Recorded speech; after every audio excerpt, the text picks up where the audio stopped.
මිනිසුන්ගේ මූණවල් හැම තිස්සෙම එල්ලිලා නැතිය. ඇයි කියලා අහපම ඒගොල්ලෝ කියන්නේ ප්‍රශ්න නේද?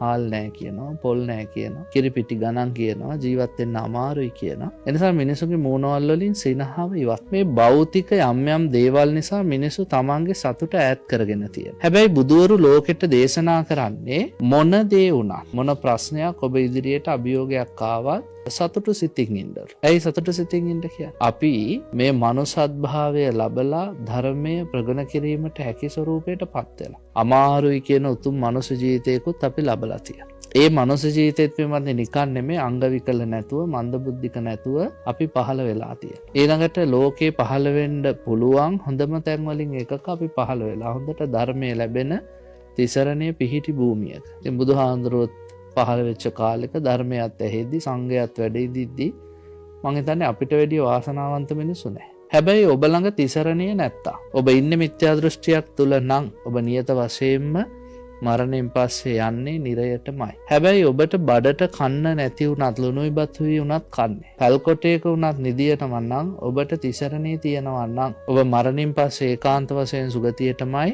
යන්නේ. අවුරුදු 100ක් හොයන කහවණු කන්දරාවට වැඩිය වටිනවා ශ්‍රද්ධාව කියන එක. අර කහවණු 100 ගානේ දවසට හොයලා අවුරුදු 100ක් හොයන කහවණු හොයන මිනිහට මිනිස්සු ලෝකේ සල්ලිකාරයෙක් ධනපතියෙක් කියලා කියයි. හැබැයි ශ්‍රද්ධාව නැත්තම් එයා තමයි ලෝකේ නන්ත හිඟන්නා කිව්වා. හැබැයි අතේ සතේවත් නැති මිනිහෙට හොඳට ශ්‍රද්ධාව තියෙනවා නම් බුදුහාඳුරෝ ලෝකේ ඉන්න හොඳම ධනවතා. දැන් බලන්නකො බුදුරජාණන් වහන්සේගෙන් ආලෝකයක් සියාපුවම කිංසූද විත්තං පුරිසස්ස සෙට්ටා. ලෝකයේ මිනිස්සුන්ට තියෙන ශ්‍රේෂ්ඨතම ධනය මොකක්ද කියලා. බුදුහාඳුරෝ ඉතින් තුන්කල් දක්නා නුවණින් බල්ලා කිව්වේ නෑනේ ඇමරිකන් ඩොලර්ස් කියලා. නේද? ලෝකේ ශ්‍රේෂ්ඨතම ධනයකම ජපන් යෙන් කිව්වේ නෑ. බුදුරජාණන් වහන්සේ දේශනා කරේ සද්දීද විත්තං පුරිසස්ස සෙට්ටා. මිනිහෙට ඉතිරි වෙන හොඳම ධනය තමයි ශ්‍රද්ධාව.